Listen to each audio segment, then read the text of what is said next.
யாராவது கொடுக்குறீங்களா இது வரைக்கும் ஒரு கிஃப்ட் மாதிரி கொடுக்குறீங்களா? ஸோ கொடுக்கும்போது அந்த ஆப்போசிட் பர்சன் அந்த கொடுக்குற பர்சன் ரிசீவ் பண்ணுற பர்சனோட ஃபேஸ் பார்த்துருக்கீங்களா? ஒரு ஹாப்பினஸ் பண்ணுறாங்க. அது ஒரு தேவையான விஷயம். பட் அவங்க கொடுக்கும்போது ஒரு புதுசாக மாதிரி ஒரு ஜஸ்ட் ஒரு திங்கியோட வேல்யூ இருக்கும்போது பிளட் கொடுக்கும்போது ஒரு உயிர் காப்பாற்றும்.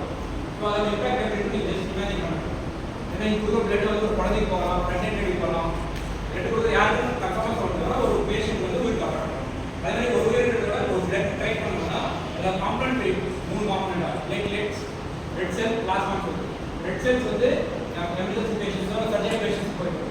பிளாஸ்மாங்கிறது கார்டியோ பேஷண்ட்ஸோ இல்லை நியூரோ பேஷண்ட்ஸ் போயிடும். பிளேட்லெட்ஸ்ன்றது ஹெமடாலஜி பேஷண்ட், கேன்சர் பேஷண்ட். அதனால நீங்கள் ஒரு யூனிட் பிளட் கொடுக்குறதுனால 3 யூனிட் காப்பாற்றணும். எல்லாத்தையும் நீங்கள் கூட பார்த்துருப்பீங்க. 1 unit of blood can save 3 lakhs. So இது இதோட இருக்கலாம். அதே மாதிரி இப்போ நிறைய பேருக்கு என்ன டவுட் இருக்குன்னா, இப்போ பிளட் நீங்கள் கொடுக்குறீங்க, ஆனால் பேஷண்ட் கொடுக்கும்போது அதை சார்ஜ் பண்ணுறோமா இல்லைன்ற ஒரு டவுட் இருக்கும். பிளட் வந்து வாலண்டியர் ஃப்ரீயாக கொடுக்குறீங்க, ஆனால் பேஷண்ட் கொடுக்கும்போது நம்ம சார்ஜ் பண்ணலாமா? பண்ணக்கூடாது. நீங்கள் பிளட் கொடுக்க வரீங்க, வரும்போது ஒரு எம்டி பேக்கில் நம்ம கலெக்ட் பண்ணுறோம் இல்லைங்களா, பிளட் பேக். அந்த பிளட் பேக் எம்டி பேக்கோட விலை வந்து 2000 5000 காஸ்ட் ஆகும், எம்டி பேக். ஸோ அதில் வந்து பிளட்டு உள்ளே போகும்போது பிளட் கிளாட் ஆகாமல் இருக்கிறதுக்கே ஒரு சொல்யூஷன் யூஸ் பண்ணுவோம். ஆன்டி கோகுலன்ட் சொல்யூஷன் சொல்லுவாங்க. அந்த சொல்யூஷன் வந்து 100 யூஸ் பண்ணுவோம். 100 விலை வந்து 900 rupees. ஸோ பிளட் நீங்கள் கலெக்ட் பண்ண முடிச்ச உடனே பிளட் வந்து இன்ஃபெக்ஷன் செக் பண்ணுவோம். சரி நம்ம மலேரியா பண்ணுவோம், இந்த இன்ஃபெக்ஷன் செக் பண்ணுவோம். ஸோ இந்த இன்ஃபெக்ஷன் செக் பண்ணுறது வந்து சிஎம்சியில் வந்து அட்வான்ஸ் மிஷின், அதாவது இந்தியாவில் வந்து 2 இடத்துல தான் இருக்குது. டெல்லி ஏஎம்ஸ்லையும் வெல்லூர் சிம்ஸில் தான் இருக்குது. அட்வான்ஸ் மேட் டெஸ்ட் சொல்லுவாங்க, நியூக்ளிக் ஆசிட் டெஸ்ட் சொல்லுவாங்க. ரொம்ப அட்வான்ஸான டெஸ்ட். ஸோ அந்த டெஸ்ட் வந்து ஒரு பேஷண்ட் ஒரு டோனர் இருக்குது ஆம்புலன்ஸ்லேயே டெஸ்ட் பண்ணுறது 1500 காஸ்ட் ஆகும். ஸோ அதுக்கப்புறம் வந்து பிளட் வந்து டெஸ்ட் பண்ணிட்டு பிளட் எதுவும் இன்ஃபெக்ஷன் இல்லைன்னு சொன்னோன்னே பிளட் வந்து நான் ஓப்பன் பிளஸ் வைக்க முடியுமா? வைக்க முடியாது. ஃப்ரீசர், அதாவது ரெட் செல்ஸ் ஒரு டெம்பரேச்சர் -4 டிகிரி, பிளேட்லெட்ஸ் வந்து -22 30 டிகிரி, பிளாஸ்மா வந்து 45 டிகிரி -டிகிரியில் இருக்கும். ஸோ எல்லாமே வந்து ஃப்ரீசர் காஸ்ட் வரும். அதே மாதிரி பிளட் வந்து பிளாஸ்மா எடுத்தாங்கன்னா ஷேக்கிங்லேயே இருக்கணும், ஷேக்கர் மிஷின் ஒன்று இருக்குது. அது வந்து 24 hours மிஷின் ரன்லேயே இருக்கணும். ஸோ இதெல்லாம் பார்க்கும்போது ஒரு பிளட் எம்டி பேக் எல்லாமே சேர்த்து எல்லாமே காஸ்ட் வந்து 10,000 15,000 ஆகும் அப்ராக்ஸ். ஆனால் வந்து பேஷண்ட் கிட்டது ஒரு கவர்மெண்ட் ரூல் இருக்குது. எல்லா பிளட் பேங்க் வந்து லைசன்ஸ் நம்பர் தான் ரன் பண்ணுறோம். ஸோ லைசன்ஸ் நம்பர் வந்து கவர்மெண்ட் ஒரு ஃபிக்ஸட் ரேட் வச்சுருக்காங்க 1500. ஆனால் சிஎம்சியில் பார்த்தீங்கன்னா 1440 தான் ஒரு பிளட், அதாவது பிளட்டுக்கு கிடையாது, டெஸ்டிங் சார்ஜ். ஸோ இந்த டெஸ்டிங் சார்ஜ் வந்து கவர்மெண்ட்லேருந்து வரும். அதே மாதிரி பேஷண்ட் கிட்டது பிளட் வந்து நான் கொடுத்துட்டேன், பேஷண்ட் டேரக்டாக முடியாது. ஸோ அவங்களோட பிளட் குரூப் செக் பண்ணோம், பேஷண்ட் இன்ஃபெக்ஷன் இருக்கா செக் பண்ணோம். அதுமாதிரி இப்போ ஓப்போஸ்னா ரெண்டு ஓப்போஸ் எடுத்து கொடுத்துட மாட்டாங்க. ஓப்போஸில் ஒரு 3 பிளட் எடுத்துட்டு அதை கிராஸ் மேட்ச் பண்ணோம் அப்படின்னு 70% மேலே மேட்ச் ஆகும். அந்த பிளட் தான் அப்படியே பேஷண்ட் கொடுப்போம். எல்லாருக்கும் டெஸ்டிங் சார்ஜ் இருக்கும். அந்த டெஸ்டிங் சார்ஜ் மட்டும் ஸோ யாரா ஒரு கேட்கும் போது இல்லை நீங்கள் போய் சொல்லுவாங்க பிளட்டு கொடுத்தேன், ஆனால் வந்து கொடுக்கும்போது சார்ஜ் பண்ணி காசு பண்ணுவாங்க. அந்த பிளட்டுக்கான சார்ஜ் பண்ணியது கவர்மெண்ட் உள்ள இருக்கு. அந்த பிளட்டுக்கு சார்ஜ் பண்ணி டெஸ்டிங் சார்ஜ் பண்ணுவாங்க. எதனா டவுட் தான் இருக்குங்களா? ஓகேங்களா? கிளியரா? பேசிக் क्वेश्चंस கேட்கலாமா? எத்தனை வயசுக்கு மேல பிளட் டொனேட் பண்ண முடியும்? 18 வயசுக்கு மேல எல்லாரும் டொனேட் பண்ணலாம். எல்லாரும் பண்ணலாமா? 42 கேஜிக்கு என்னால பண்ண முடியுமா? முடியாது. அப்ப எவ்வளவு மினிமம் இருக்குமா? 45 கேஜிஸ்க்கு மேல 18 இயர்ஸ் ஆயிருந்தா என்ன பண்ணலாம்? பண்ணலாம். இல்லை சார் எனக்கு ஹீமோகுளோபின் வந்து 12 தான் இருக்கு, பண்ண முடியுமா? 12.6 இருக்கணும். அப்போ நீங்கள் முதல்ல ஆரோக்கியமாக இருக்கிறதா என்ன பண்ண முடியும்? கொடுக்க முடியல. கேர்ள்ஸ் எல்லாம் கேட்டால் 8 இருக்கு 10 இருக்குன்னு சொல்றீங்க. நல்லா ஹீமோகுளோபின் கண்டென்ட் வந்து 12.6 வேலை சொல்றீங்கன்னா இதோட எலிஜிபிலிட்டி சரிங்களா? சரி சார், இப்போ 2 மாதம் தான் கொடுத்தேன், இப்போ மறுபடியும் கொடுக்க முடியுமா? எவ்வளோ கேப் இருக்கணும்? 3 months. Minimum 3 months. ரெக்கமெண்ட் பண்ணுறது 6 months சொன்னாங்க இல்லையா? ஸோ நீங்கள் தான் எலிஜிபிள் ஆகிப்போம். எல்லாருமே 18 இயர்ஸ் ஆயிடுச்சு இல்லையா? எல்லாமே 45 இயர்ஸ் 45 கேஜிஸ் நல்லா இருக்கீங்களா? வேற ஏதோ உங்களுக்கு டயபெட்டிஸ் பிபிஎல்லாம் கிடையாது இல்லையா? யங்ஸ்டர்ஸ் கொடுத்துக்க ரெடியா? அதே கொடுத்துக்கலாமா? கொடுத்துக்கலாம் இல்லை?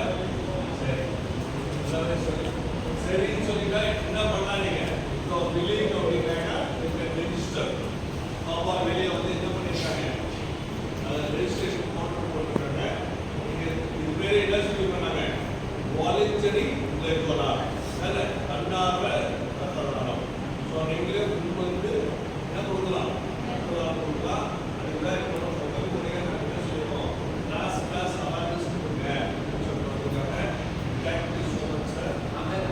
நாங்கள் தான் பேக் பண்ணோம். ஏன்னா வந்து கிளாஸ் நடக்கும்போது எங்களோட டெக்னிக்கல் ரொம்ப பெரிய விஷயம். அது வந்து காரணம் ரொம்ப thanks. So much. See you all Monday.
Blood collect பண்ணுவோம். ஓகேங்களா?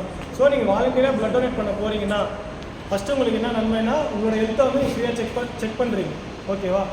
செக் பண்ணதுக்கப்புறம் நீங்கள் பிளட் டொனேட் பண்ணுறீங்க இல்லையா, அந்த பிளட்டு வந்து உங்களுக்கு திரும்ப உற்பத்தி ஆகிடும். ஒருத்தர்கிட்ட ஒரு யூனிட் எடுப்பாங்க. ஒரு யூனிட்ன்றது பாடி வெயிட்டை பொறுத்து 2 டைப்ஸ் ஆஃப் வால்யூம்ஸ் மாறும். அதாவது பாடி வெயிட் வந்து 45 to 55 kg இருக்கீங்க அப்படின்னா உங்கள்கிட்ட 350 ml கலெக்ட் பண்ணுவாங்க. 55 kg மேலே இருக்கீங்க அப்படின்னா 450 ml கலெக்ட் பண்ணுவாங்க. ஓகேங்களா? ஸோ நீங்கள் கொடுக்குற பிளட் வந்து வித்தின் ஹவர்ஸில் வந்து உங்களுக்கு ரீப்ரொடியூஸ் ஆகும், உற்பத்தி ஆகும், பிளட் உற்பத்தி ஆகும். ஓகேவா? ஸோ நிறைய பேருக்கு ஒரு டைம் பிளட் கொடுப்போம்னா நான் வீக் ஆகிடுவேன், பிளட் போயிடுச்சுன்னா திரும்பி வராது. அதனால் நிறைய டைமிங் இருக்கும், நிறையா மிக்ஸ் இருக்கும். ஓகேவா? ஸோ நீங்கள் பிளட் திரும்பி உற்பத்தி ஆகிடும். நீங்கள் கொடுக்கலனாலும் 19 days ஒரு வாட்டி அந்த செல் வந்து இறந்து போய் மறுபடியும் உற்பத்தி ஆகும்.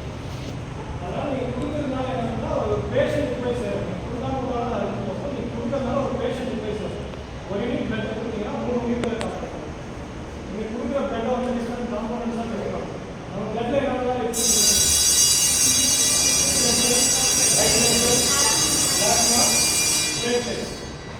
ஓகேவா? நீங்கள் கொடுக்குற பிளட் இந்த மாதிரி பிரிப்பாங்க. பிளாஸ்மா பிளேட்லெட் சொல்லி பிரிப்பாங்க.